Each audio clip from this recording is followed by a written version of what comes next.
وما أرسلناك إلا رحمة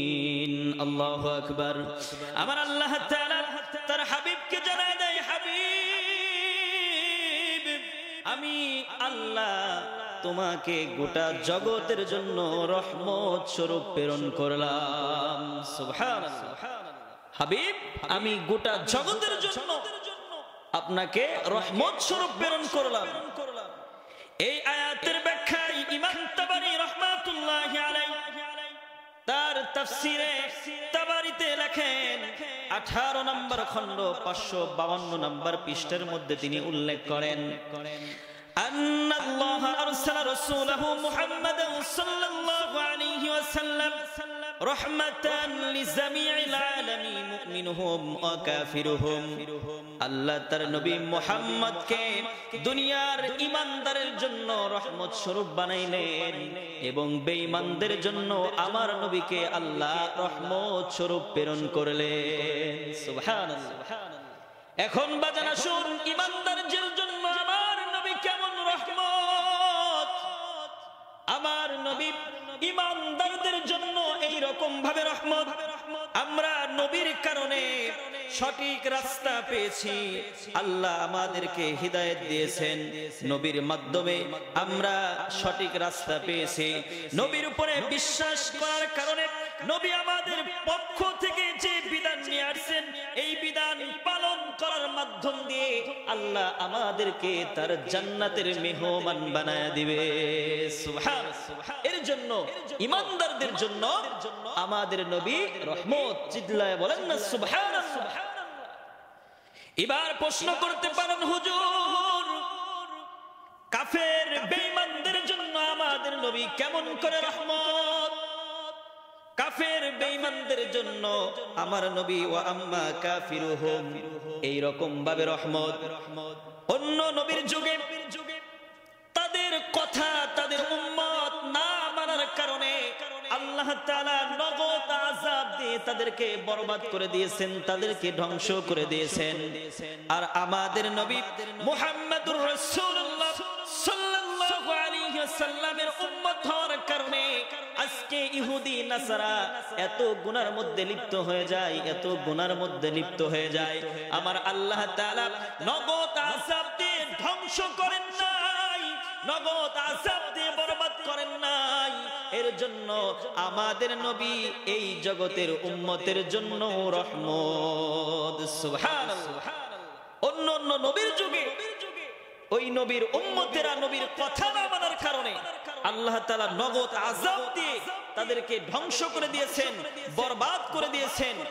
তো আমাদের নবীর উম্মত হওয়ার কারণে আজকে আমরা গুনাহ করতেছি অন্যায় কাজের মধ্যে লিপ্ত হয়ে গেছি কিন্তু আল্লাহ আমাদেরকে নগদ আযাব দিয়ে ধ্বংস না করে আমাদেরকে ঠিক রেখেছেন তো এর জন্য কাফের বেঈমানদের জন্য আমার নবী রহমত সুবহানাল্লাহ একটি যদি উদাহরণ আপনাদেরকে আমি দেই পৃথিবীতে যদি কেউ একজন আরেকজনের উপকারে আসে ভালো কাজে আসে আমরা তাকে মুহাব্বত করি তাকে আমরা ভালোবাসি তো আমাদের নবী আমাদের জন্য কি করলেন যে কারণে আমরা তাকে ভালোবাসবো কি কারণে তাকে আমরা মুহাব্বত করব একটা উদাহরণ যদি বাজান হাদিস থেকে শুনেন তাহলে বুঝতে পারবেন যে এই নবী আমাদের জন্য বাজান কি করেছেন মুসলিম শরীফের 202 নম্বর হাদিস সূরা ইব্রাহিমের একটা আয়াত নবী পড়তেছিলেন এই আয়াত দ্বারা আল্লাহ তাআলা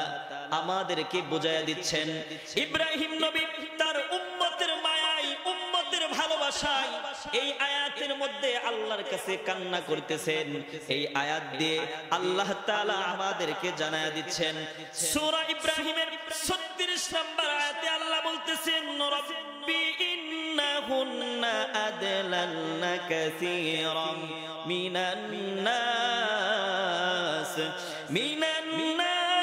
ফামান তাবিআনি ফাইন্নাহু মিন্নি ওয়া মান আসানি ফাইন্নাকা গফুরুর রহিম আল্লাহু আকবার ইব্রাহিম নবী আল্লাহর কাছে বলে মালিক মূর্তিরা অধিকাংশ মানুষকে ধ্বংস করে দিয়েছে, মূর্তিরা অধিকাংশ মানুষকে ধ্বংস করে দিয়েছে আল্লাহ। ফামান তাবিআনি ফাইন্নাহু মিন্নি, যারা আমাকে অনুসরণ করেছে তারা তো হিদায়াত প্রাপ্ত হয়েছে, তারা তো আমার অন্তর্ভুক্ত হয়ে গেছে। ওয়া মান আসানি ফাইন্নাকা গফুরুর রহিম, আর যারা আমাকে অনুসরণ করলো না, আমার কথা শুনলো না, তারা তো পথভ্রষ্ট হয়ে গেল, তারা তো হিদায়াত প্রাপ্ত হলো না। আল্লাহ আপনি তো রহমান, আপনি তো দয়ালু। এইরকম করে ইব্রাহিম নবী আল্লাহর কাছে তার উম্মতের মায়া আল্লাহর কাছে প্রকাশ করতেছেন। এই আয়াতটা আমাদের নবী মুহাম্মদুর রাসূলুল্লাহ সাল্লাল্লাহু আলাইহি ওয়াসাল্লাম স্মরণ করেন। অন্য একটি আয়াতে সূরা মায়েদার 118 নম্বর আয়াতে আমার আল্লাহ তাআলা কাছে ঈসা নবী তার উম্মতের মায়া প্রকাশ করতেছে। ঈসা নবীর উম্মতের মায়া আল্লাহর কাছে প্রকাশ করতেছেন। আমার আল্লাহ সেটা আয়াত দিয়ে আমাদেরকে বোঝায়া দিচ্ছেন, ইউতুআযিবহুম ফাইন্নাহুম ইবাদুক। ঈসা নবী আল্লাহর কাছে বলে, মালিক আল্লাহ আপনি যদি তাদেরকে ধ্বংস করে দেন তারা তো আপনারই উম্মত, আপনি যদি তাদেরকে ধ্বংস করে দেন তারা তো আপনারই উম্মত। এই ইব্রাহিম নবী তার উম্মতের মায়া সূরা ইব্রাহিমের 36 নম্বর আয়াতে আল্লাহর কাছে প্রকাশ করলেন। আমাদের নবী এই আয়াতটাও স্মরণ করলেন। ঈসা নবী সূরা মায়েদার 118 নম্বর আয়াত এর মধ্যে তার উম্মতের মায়া ভালোবাসা আল্লাহর কাছে প্রকাশ করলেন। আমাদের নবী মুহাম্মদুর রাসূলুল্লাহ এই আয়াতটাও স্মরণ করলেন। দুইটা আয়াত স্মরণ করার পরে তিনি চিন্তা করলেন ইব্রাহিম নবীর উম্মতের জন্য ইব্রাহিম নবীর কত ভালোবাসা, ঈসা নবীর উম্মতের জন্য ঈসা নবীর কত ভালোবাসা, কত চিন্তা, কত আবেগ। এই সাথে সাথে আমাদের নবী আল্লাহর দরবারে উঠাইলেন। দুইটা হাত আল্লাহর দরবারে উঠাইয়া আল্লাহর নবী বলতেছেন, আল্লাহুম্মা উম্মতি উম্মতি ফাবাকা। আমার উম্মত, আমার উম্মত, আমার উম্মত বলে নবী কান্নাকাটি শুরু করে দিলেন। আল্লাহু আকবার। আমাদের নবী ইব্রাহিম নবী উম্মতের মায়া, ইব্রাহিম নবী আল্লাহর কাছে কান্না করে, ঈসা নবী তার উম্মতের মায়ায় আল্লাহর কাছে কান্না করে।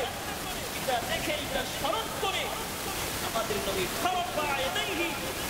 আল্লাহ হাত তুলে ইয়া উম্মতি ফাবাকা, আল্লাহ কান্না করে। তো আল্লাহ তাআলা তিনি জিবরাইলকে পাঠিয়ে দিয়ে বললেন, জিবরাইল ইযহাব ইলা মুহাম্মদ, তুমি আমার নবী মুহাম্মদের কাছে চলে যাও। আমার নবী কেন কান্না করে আমি জানতে চাই। রব্বুকা হুয়া আ'লাম, আমি জানি আমার নবী কেন কান্না করেন, আমি তাও তোমার মাধ্যম দিয়ে আমি জানতে চাই। আল্লাহু আকবার। আমি জানি আমার নবী কেন কান্না করে, কিন্তু তাও আমি তোমার মাধ্যম দিয়ে আমি জানতে চাই যে আমার নবী কেন কান্না করে। জিবরাইল আলাইহিস সালাম তিনি নবীর কাছে আসলেন। আসার পরে বললেন, ইয়া রাসূলুল্লাহ, ইয়া হাবিবাল্লাহ, নবী গো আপনি কেন কান্না করেন, কিসের জন্য কান্না করেন, আপনার রব জানতে চাই। আল্লাহু রাব্বুল আলামিন জানতে চান কেন আপনি কান্না করেন। আল্লাহর নবী সাল্লাল্লাহু আলাইহি ওয়াসাল্লাম বললেন, জিবরাইল ইব্রাহিম নবী তার উম্মতের জন্য কান্না করে, ঈসা নবী তার উম্মতের মায়ায় কান্না করে, আমি আমার উম্মতের জন্যও কান্না করি। সুবহানাল্লাহ। আল্লাহর কাছে গিয়ে জিবরাইল বললেন, ইয়া রাব্বুল আলামিন, আপনার নবী তার উম্মতের জন্য কান্না করে। আল্লাহ রাব্বুল আলামিন জিবরাইলের মাধ্যম দিয়ে আবার বললেন, আমার নবীকে সুসংবাদ দিয়ে দাও, সুসংবাদ দিয়ে দাও, ইন্না সানুলকিকা ফি উম্মতি ওয়ালা নাসুহু, কাল কিয়ামতের ময়দানে আখিরাতের আদালতে আমার নবীকে নবীকে তুমি গিয়ে জানায়া দাও তার উম্মতের ব্যাপারে আমি তাকে অসন্তুষ্ট করব না। আমি কাল কিয়ামতের ময়দানে আখিরাতের আদালতে তার উম্মতের ব্যাপারে আমি তাকে সন্তুষ্ট করার ওয়াদা করলাম। সুবহানাল্লাহ।